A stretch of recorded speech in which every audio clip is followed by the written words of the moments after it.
जनाब अस्सलाम वालेकुम, मैं हूं आपका मेज़बान अदनान हैदर। पाकिस्तान में सबसे बड़ा मसला इस वक्त महंगाई का तस्वुर किया जा रहा है, क्योंकि आम चीज़ें, रोज़मर्रा के इस्तेमाल की चीज़ें लोगों के बस में अब नहीं रही। पेट्रोल और डीज़ल महंगा हुआ, बिजली महंगी हो गई, तो लोगों को चीज़ों का एक्सेस जो है वो तकरीबन नामुमकिन हो चुका है। डबल फिगर में महंगाई है और पिछले कई सालों से, तो लगभग मुसलसल 4 सालों से अगर हम देख रहे हैं तो डबल फिगर में महंगाई जा रही है। और इसका कौन है ज़िम्मेदार, ये एक बड़ा अहम सवाल है। अपोजिशन, अब की अपोजिशन ये कहती है कि मौजूदा हुकूमत, जिसको अभी 2.5 से 3 माह हुए आए हुए, वो ज़िम्मेदार है। मौजूदा हुकूमत जो पहले अपोजिशन में थी, ये कहती है कि इमरान खान साहब की और साबका हुकूमत की जो नाकामियाँ थी और माशी पॉलिसियाँ थी, उसकी वजह से इस मुल्क में महंगाई है। लेकिन सवाल ये पैदा होता है कि कहीं ना कहीं ज़िम्मेदारी फ़िक्स करने से पहले इसका हल क्या होगा।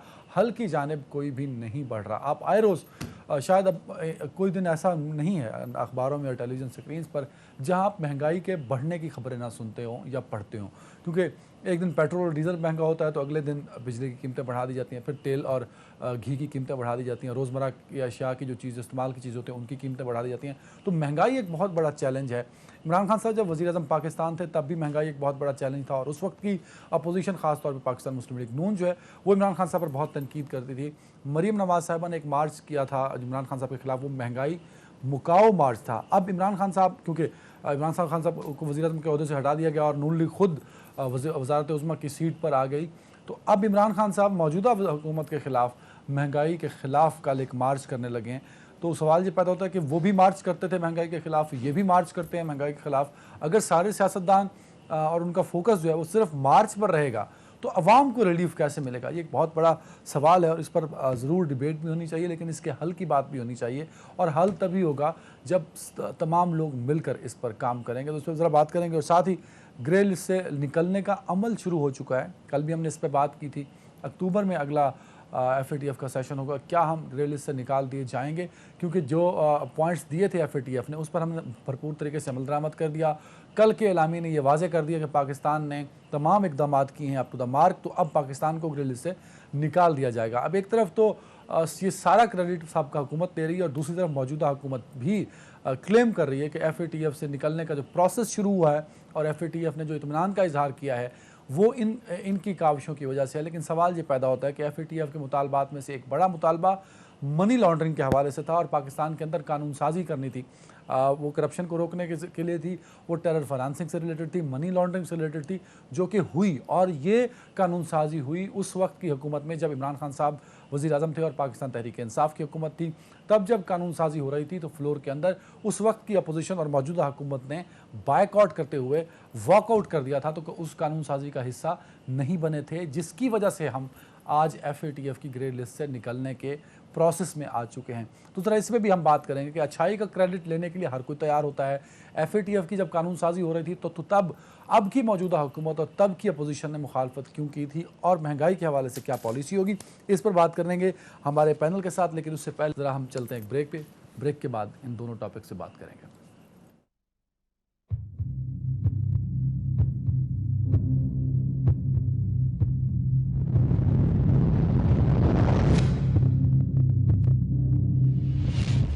Welcome back. शीज़ा मैम, एक तो बड़ी माजरत क्योंकि वेदर की वजह से हमें ऑफिस जाना पड़ा था। अच्छा, मुझे ये बताइएगा मैम, मेरे सामने ना ब्यूरो ऑफ स्टैटिस्टिक्स की रिपोर्ट पड़ी है, और हर जब मैं सैटरडे को शो कर रहा होता हूँ तो ये रिपोर्ट ज़रूर देखता हूँ। मुझे याद नहीं पड़ता कि पिछले कुछ महीनों में ये रिपोर्ट ऐसी भी आई हो कि जिसमें महंगाई कम होती दिखाई देगी हो या कुछ सिंगल फिगर में गई हो। ये रिस्पॉन्सिबल कौन है? आप तो अब तो आपकी गवर्नमेंट है, आपने महंगाई की वजह से इमरान खान साहब को घर भेज दिया, तो आपके आने के बाद भी इस रिपोर्ट में कोई खासा फर्क नहीं पड़ा, बल्कि नंबर्स और बढ़ना शुरू हो गए। बिस्मिल्लाहिर्रहमानिर्रहीम।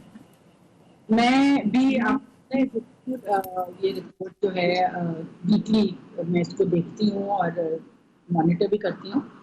देखिए अदनान, बात ये है कि हमारी जो कारकर्दगी है वो 2013 से 18 की जो है वो PMLN की कारकर्दगी है। उसमें हम एवरेज जो इन्फ्लेशन है वो 4 से 5% छोड़ के गए थे अफरात-ए-ज़ात। उसके बाद इस मुल्क में 4 साल क्या हुआ ये सबके सामने है।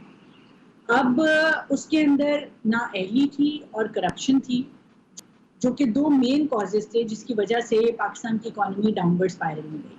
लोग कोविड की बात करते हैं, लेकिन कोविड जो है वो पाकिस्तान के अंदर $3.2 बिलियन की एड की मद में लेके आया। हमारा पूरा IMF का जो प्रोग्राम है वो $6 अरब का है।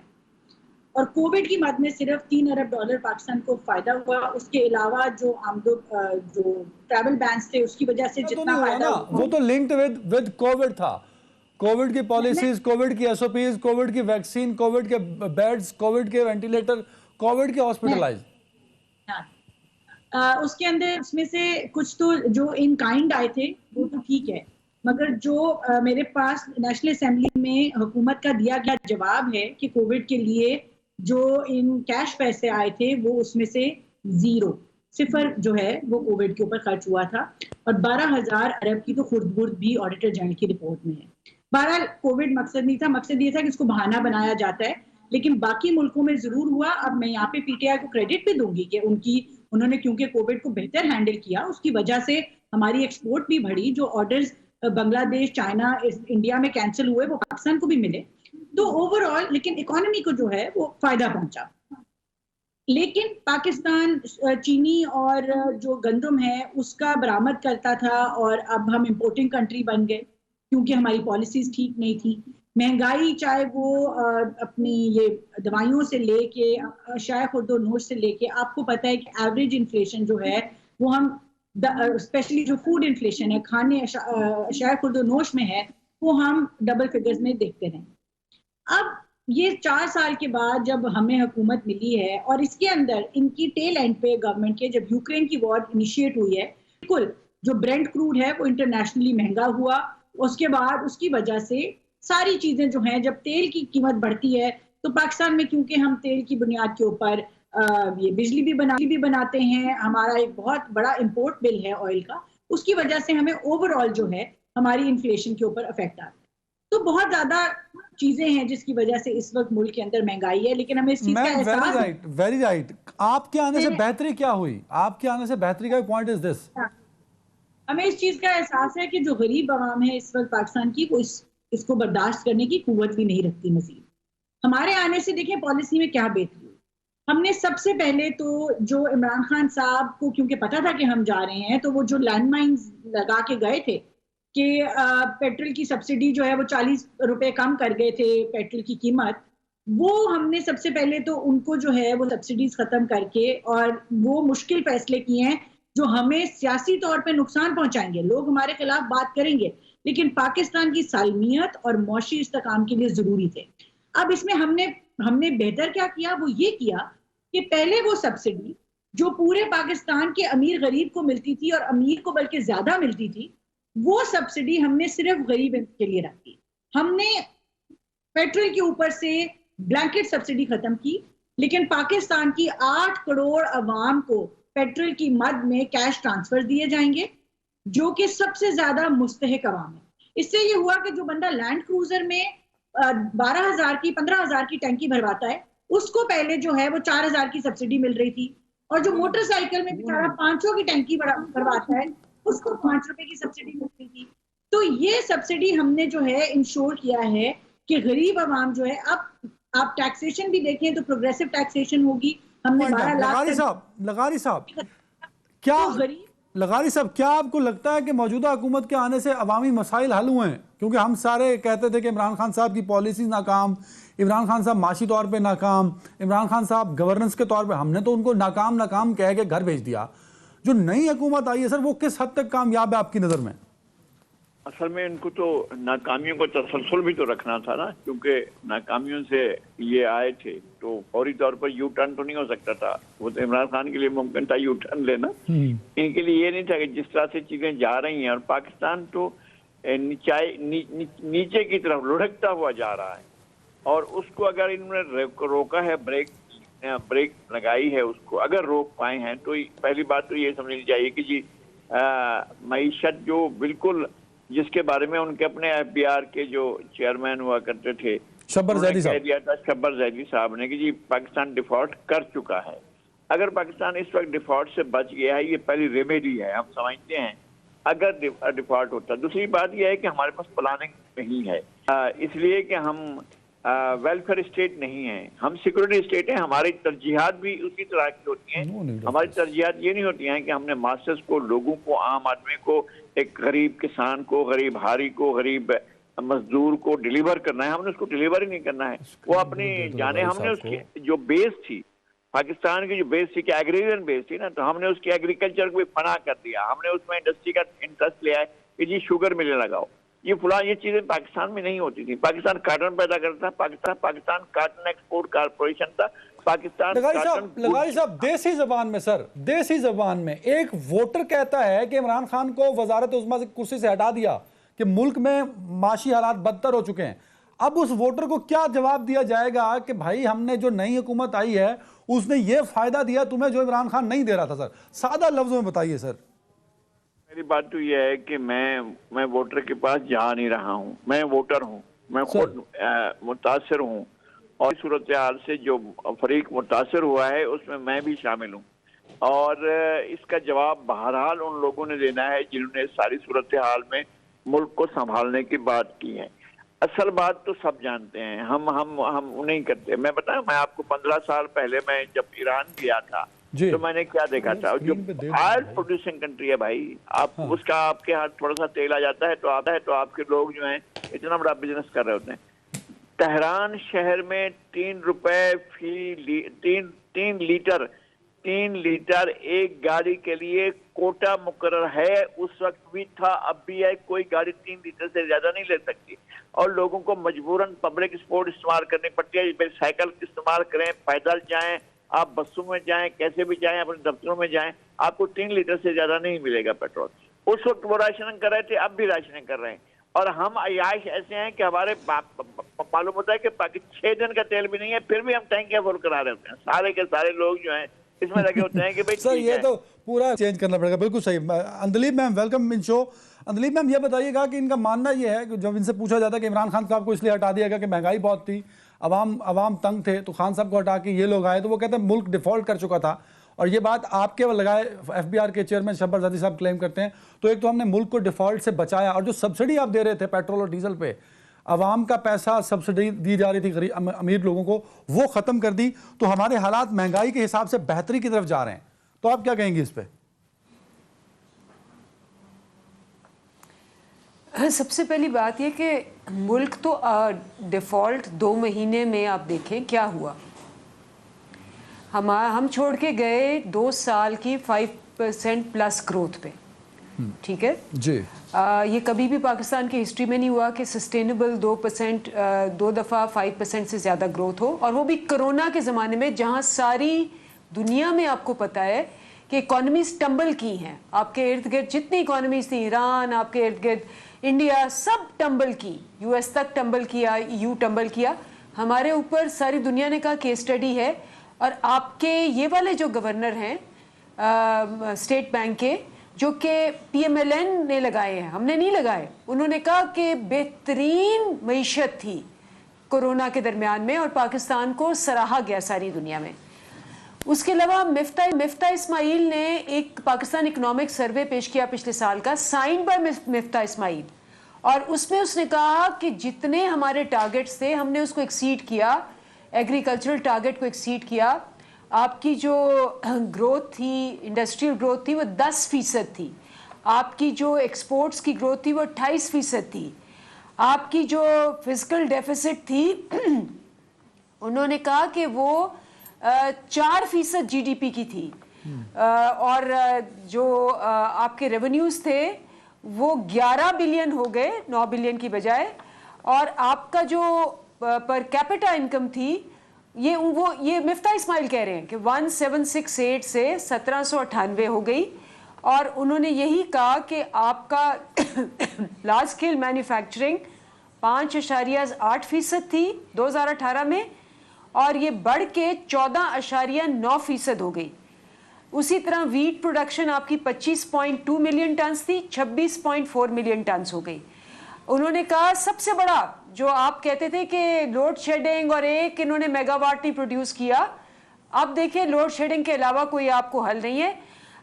2018 में 80 बिलियन यूनिट्स प्रोड्यूस हुए, और 2022 में मार्च तक आपके 116 बिलियन इलेक्ट्रिसिटी प्रोड्यूस हुई। तो ये सारी बातें तो मिफ्ता इस्माइल जो है वो पाकिस्तान इकोनॉमिक सर्वे जो उन्होंने माना है और जो उन्होंने पब्लिश की हैं वो उसके मुताबिक है। हमने जो प्राइसेस इंक्रीज की पेट्रोल की, और ये आप मतलब 22 करोड़ अवाम को झूठ बोल के आप उनको धोखा नहीं दे सकते, हमने 55 रुपए 1000 दिनों में इंक्रीज की, इन्होंने 60 दिनों में 85 रुपए इंक्रीज की। ये तो बल्कि आपको पता है कि ये 15 दिनों में 85 रुपए थे, इंक्रीज हुई है। आप सब्सिडी पे दे रहे थे, और उसके अलावा हमने हमने 13 रुपए 14 रुपए पे यूनिट छोड़ा, इस वक्त 29 रुपए पे आपका 2 महीने में 29 रुपए पे तकरीबन डबल आपका बिजली का यूनिट आ गया है जी। उसके अलावा आप देखें कि ये कैबिनेट जो है 60% क्रिमिनल से है, डाकुओं से है, लुटेरों से है, और ये अपनी फिस्कल और फाइनेंशियल पॉलिसी किससे डिस्कस करने जाते हैं? जो बाहर वांटेड क्रिमिनल्स हैं। मतलब मियां नवाज शरीफ साहब पहले तो स्टैम्प्ड हैं कि बेईमान और झूठे और बददियानत बाय सुप्रीम कोर्ट, उसके बाद इनको ये भागे हुए हैं, लाहौर हाई कोर्ट ने इनके कहा कि फौरन वापस आओ, ये एब्सकॉन्डर हैं, और उसके साथ जो हमारी फाइनेंशियल पॉलिसीज ये पूरी कैबिनेट डिस्कस करने गई, अंदलीब मैम एक पॉइंट ऐड कर दीजिए। एक एसेट बियॉन्ड मींस केसेस में जिनकी जायदादें कॉन्फिस्केट हो चुकी हैं, जो इश्तिहारी बन चुके हैं इसहाक डार के साथ। अच्छा, मैं इस पे रिस्पॉन्स एक पॉइंट ऐड कर दें अंदलीब मैम, पेट्रोल और डीजल की कीमतें आप लोगों ने रोकी हुई थी, सब्सिडी दी हुई थी आप लोगों ने, ये बात तो असद उमर साहब भी मानते ना, इस पे रिस्पॉन्स कर देना। जब अंदलीब मैम को आवाज जारी है कि हमने फैसला करना है, कि हम फैसला करेंगे कि हमने फैसला कर लिया है, तो वो इन्होंने 50 दिन फैसला खेला, उसके दरमियान में ये 5 अच्छा चलो आवाज आवाज नहीं जा रही। सीधा मैम ओवर टू यू, जरा कमेंट कर दीजिए, क्योंकि ये बड़ा इंपॉर्टेंट पॉइंट है। आप जब वोट लेने जाएंगे तो अवाम, मेरा भी सवाल यही है जो अंदलीब मैम उठा रही है बार बार, कि भाई जहां पे इमरान खान साहब छोड़ के गए थे, आपने तो पेट्रोल डीजल बिजली बाकी जो रोजमर्रा की अशिया सब में महंगाई बढ़ा दी, ओवरऑल महंगाई बढ़ा दी, तो ये क्या जवाब देंगी आप लोगों को?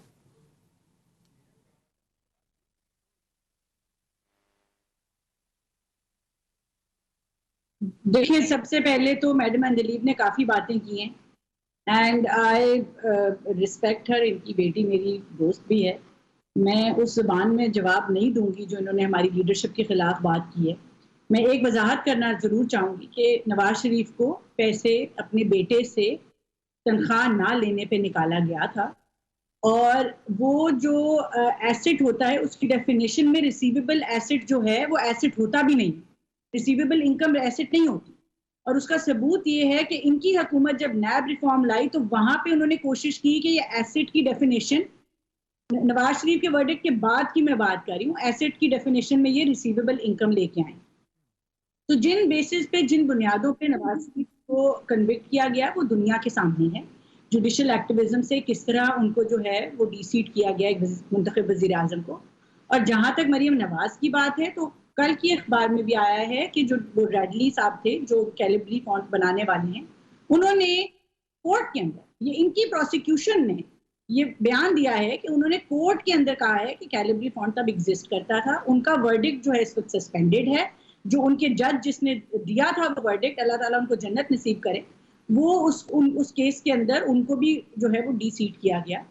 तो ये बातें, क्रिमिनल कहना, चोर कहना, यही वजह थी कि 4-5 साल में विंडिक्टिव पॉलिटिक्स की वजह से, सियासी इंतकाम की वजह से ये परफॉर्म नहीं कर सके। अब आप आ जाए, कर दिया, मेरा सवाल का भी दे देना, टाइम कम है, महंगाई सबसे बड़ा मसला। और मैं आपके बारे में कौन कौन सी रिपोर्ट क्या क्या कह चुकी है, मैं कभी उस बात पे नहीं जाऊंगी, क्योंकि मेरे ख्याल से कि किसी की भी लीडरशिप के ऊपर इस तरह के नाजेबा अल्फाज इस्तेमाल करना बेहतर नहीं हो। जहां तक आपकी बात का सवाल है, देखिए 40 रुपए, मेरे ख्याल से ये मुल्क दुश्मनी थी कि ये 40 रुपए पेट्रोल की कीमत गिरा दे।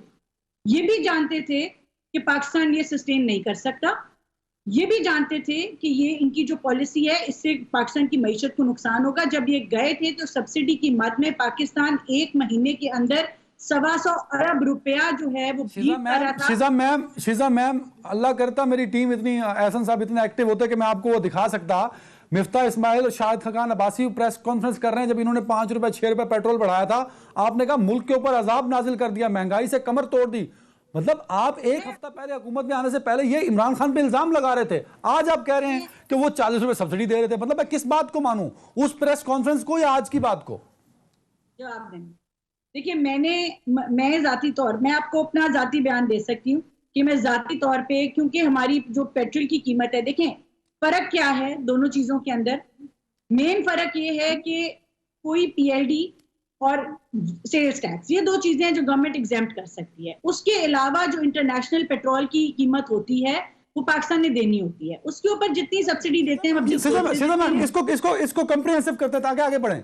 आप ये बताइए कि आपकी लीडरशिप जो प्रेस कॉन्फ्रेंसेस करती थी वो गलत हैं या अब का जो क्लेम है ये गलत है? मतलब कोई एक चीज तो डिफाइन कर देना कि कल इमरान खान पे लगाया गया इल्जाम गलत था या आज इमरान खान साहब पे लगाया गया इल्जाम गलत है। कोई एक गलत होगा ना दोनों में से।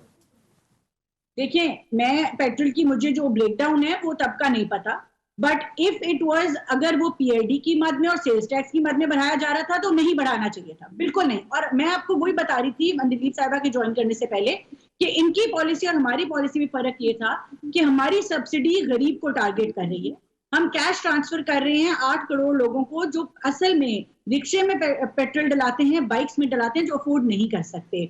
जो ब्लैंकेट सब्सिडी ये जाने से पहले 40 रुपए की देख के गए कि जून तक जो है हम नई कीमत बढ़ाएंगे और 40 रुपए सस्ती करेंगे, वो ब्लैंकेट सब्सिडी फायदा पहुंचाती थी लैंड क्रूजर वालों को, वीगो वालों को, डालों वालों को।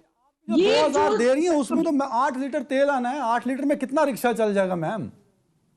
देखिए मेरी बात सुने, आपकी बात बिल्कुल दुरुस्त है, लेकिन जितना हम कुशन प्रोवाइड कर सक रहे हैं फिर भी उस जो हमारे पास सब्सिडी का कुशन। Got the point. लगारी साहब, गरीब को रिलीफ किसने दिया सर सादा लफ्जों में? इमरान खान साहब के 12,000 रुपए ने या मौजूदा हुकूमत के 2,000 रुपए में? सर तो जाहिर है 12,000 रुपए बहुत ज्यादा थे, लेकिन जब इमरान खान साहब दे रहे थे रिलीफ आम आदमी को कोविड के दिनों में, तो उन्होंने बहुत भारी इमदाद की थी उस क्लास की जो हैव्स हैं पाकिस्तान में, जो सेठ है, जो साहूकार है, जो अरबपति और खरबपति है, उसको ज्यादा दिया गया था सब्सिडी। आप उस फिगर्स को उठाकर देखें कि उनको कितनी मिली थी और आम आदमी को कितनी मिली थी। आम आदमी को इससे ज्यादा मिल सकती थी जो दी गई थी, लेकिन फिर भी इमरान खान के दौर में ज्यादा दिया गया है और उनकी तादाद कम थी। इन्होंने टारगेट किया है ज्यादा तादाद को और कम पैसे दे रहे हैं, इसलिए ये तनकीद भी इनको सहनी पड़ रही है। लेकिन यह है कि ये ऐसे मैनेज होने वाली चीज नहीं है। आपको अपने बेसिक टारगेट्स को करना है भाई। आप ये तो आर्जी है कि आप पेट्रोल की कीमत बढ़ा दें, आप डीजल की कीमत बढ़ा दें, IMF की डिक्टेशन ले लें। भाई IMF के फंदे से निकलोगे कैसे?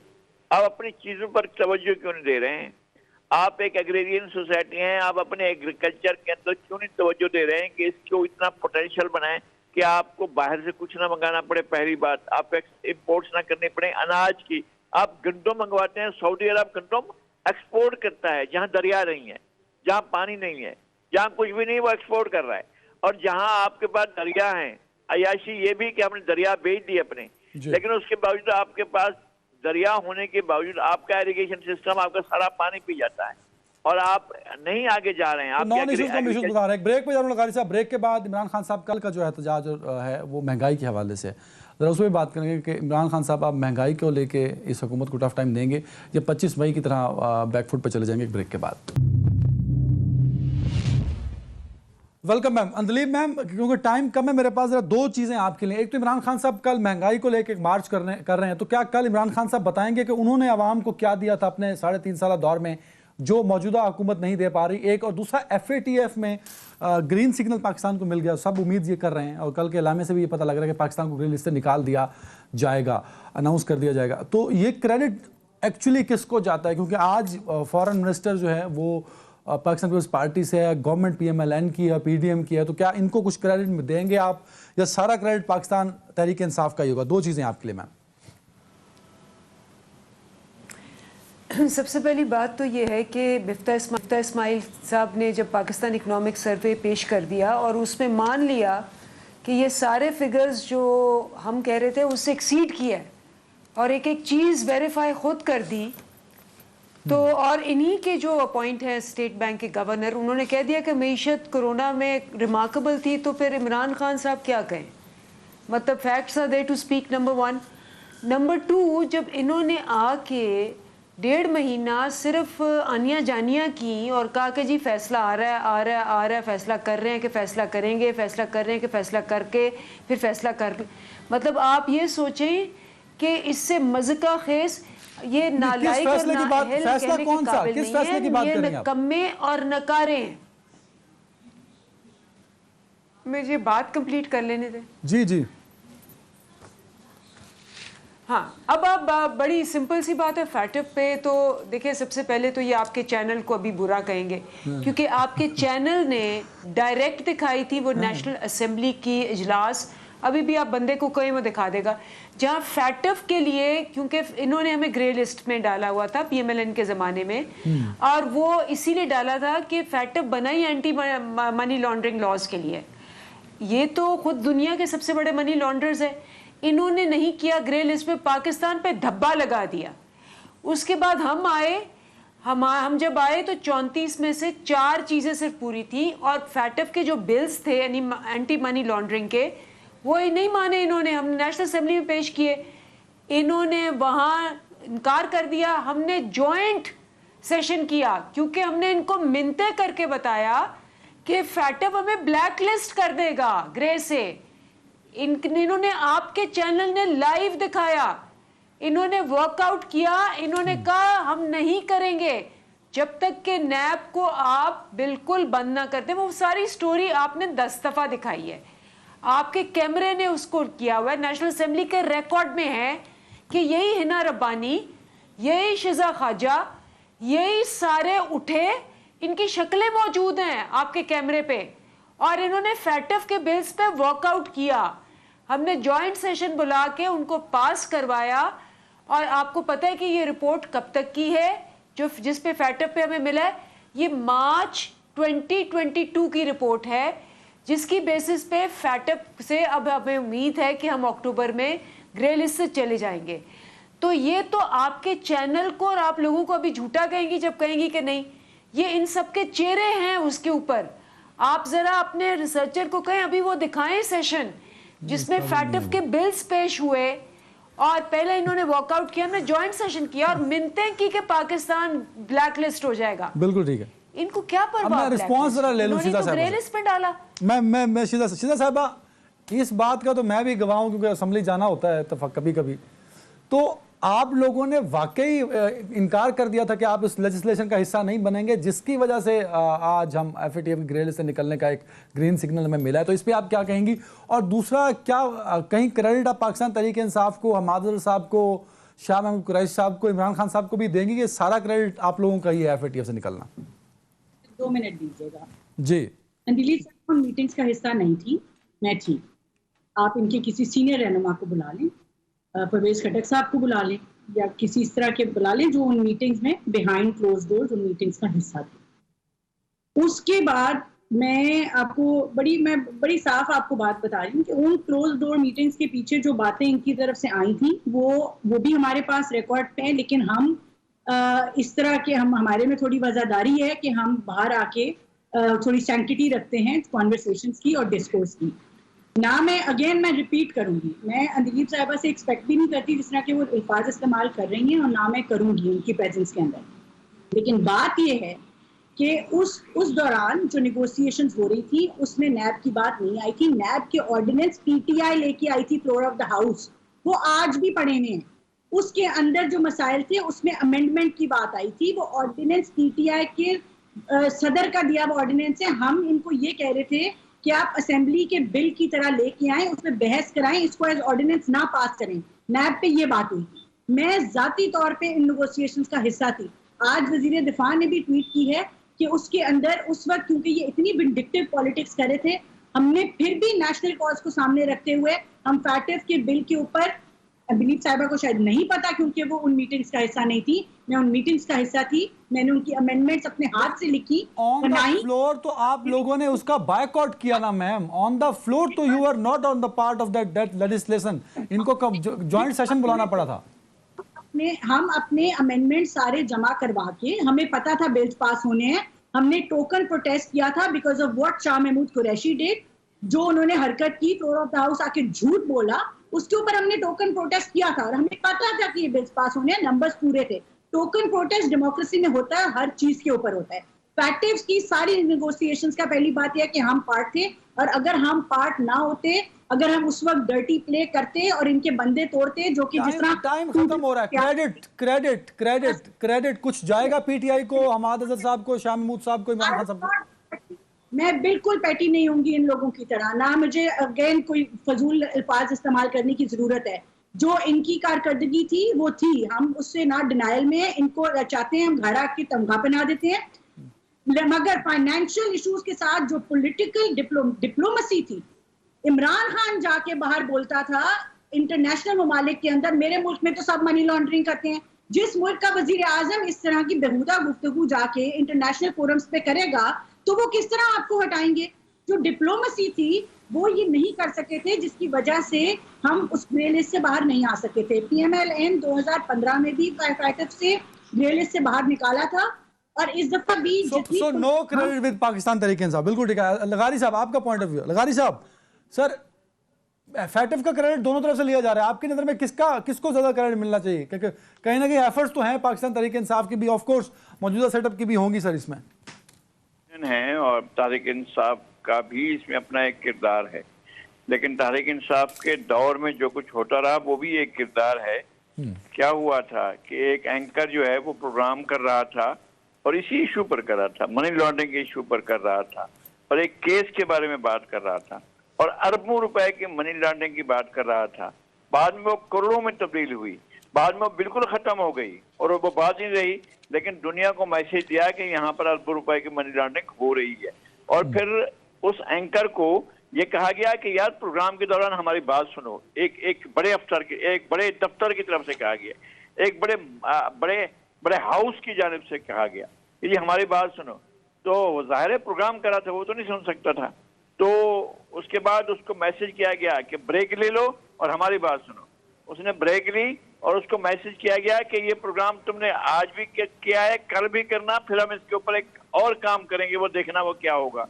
वो यही हुआ। ये मैं कोई बात छुपाना नहीं चाहता हूँ। ये इन्होंने जो जरदारी साहब पर केस बनाया था कि जी मनी लॉन्ड्रिंग है 35 अरब रुपए की, फिर कहे नहीं 21 करोड़ की है, फिर कहे नहीं वो भी 21 करोड़ भी नहीं है। अब तक उन्होंने कुछ साबित नहीं किया है, लेकिन दुनिया को मैसेज किया कि जनाब ये मुल्क है ही मनी लॉन्ड्रिंग करने वालों का। अभी ये केस बनाए हुए हैं मुख्तलिफ किस्म के सारी मनी लॉन्ड्रिंग के। दुनिया को ये बताना चाहते हैं कि हमारा मुल्क जो है सिर्फ मनी लॉन्ड्रिंग के लिए इस्तेमाल होता है, और आप सबूत नहीं पेश करते, कोर्ट्स में सजाएं नहीं होती हैं। लोगों के आज तक किसी को सजा हुई है जो आपने इल्जाम लगाया उसको साबित किया है? सिर्फ ये कि आपने टूल के तौर पर इस्तेमाल किया इदारों को, टूल के तौर पर इन्वेस्टिगेशन के इदारों को, टूल के तौर पर। बिल्कुल सही सर, बिल्कुल सही। कहीं आप बतौर सहाफी क्या किसको क्रेडिट देते हैं? ऑफ कोर्स मैं देता हूं, मैं दोनों पार्टियों को, मौजूदा हुकूमत को भी, साबिक हुकूमत को भी समझता हूं। कंक्लूडिंग रिमार्क्स संदलीप अब्बास साहब, 1.5 मिनट में 90 सेकंड ओवर टू यू। मेरी बात सुने, ये फैटिव की रिपोर्ट खुद कहती है कि जी मार्च तक जो परफॉर्मेंस थी उस पे दिया गया, और वो 34 की 34 शिकें तो हमने पूरी की थी।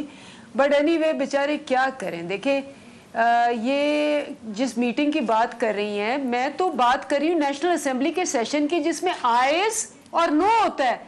आपने खुद वहां बैठे हुए देखा कि इन्होंने नो किया, एक दफा नहीं, 2 दफा नहीं, 10 दफा। ये समझती हैं कि नेशनल असेंबली की कार्रवाई किसी को, आपको भी नहीं आती और मुझे भी नहीं आती, सिर्फ इनको आती है। नेशनल असेंबली की कार्रवाई में जब बिल पेश होता है तो आप आइस का होता है काउंट और नोज का, इनके नोज के काउंट थे सारे फैटिव के बिलों पे, और वो आपने भी देखा, मैंने भी देखा। अब ये बैठ के यहाँ अब मैं कह रही हूँ जी काउंट था, फैक्चुअल बात कर रही हूँ, कहेंगी जी अर्सी जुबान इस्तेमाल कर रही है, क्योंकि वाकई सच जो होता है वो झूठे को गाली लगती है। 30 सेकंड मैम, शीजा मैम मांग रही है, 30 सेकंड दो जल्दी से शीजा मैम। उस पे मसला भी होता है। शीजा मैम ऑडियो यार 30 सेकंड शीजा मैम को दो जल्दी से। देखिए मैं बताता हूँ, अपोजिशन ने उस वक्त क्या अपोजिशन ने फैसिलिटेट किया था कानून साजी को, देखिए ये नहीं बताएंगे, ये अपोजिशन नहीं बताएगी, ये मोहतरमा शीजा नहीं बताएंगी। इन लोगों ने फैसिलिटेट किया था कि इमरान खान ये कानून पास करा रहे। अच्छा शीजा मैम, इसलिए ये वर्कआउट फैसिलिटेटर देयर। 30 सेकंड और ले लो यार एमसीआर से। शीजा मैम जल्दी से। हम देखिए, हमने फैसिलिटेट किया था बिल्कुल इस कानून को पास करवाने में। इमरान खान ने सारी मीटिंग्स बॉयकॉट की थी, इमरान खान ने सारी मीटिंग्स बॉयकॉट की थी, हमने इनका बिल पास करवाया था, और मुझे इस बात में कहने में कोई, I have no qualms in saying that Pakistan army का जो GHQ कोर सेल है उसकी बहुत इसके अंदर रोल था। यस और नो की बात हो रही है मैम, आपने नो किया उस पे, और उन्होंने इन सारी मीटिंग्स में भी जो है वो सालसी का किरदार अदा किया था जब पैटिफ के अंदर बिल्स के ऊपर जो है वो मीटिंग्स हो रही थी। तो ये देखिए इनकी पेटी पॉलिटिक्स जो है वो तो मुल्क को लेके डूब रही थी। अगर ऑपोजिशन उस वक्त इनके साथ, तीनों मौजूद मेहमानों का बहुत शुक्रिया। नाज़रीन, अल्लाह हाफिज।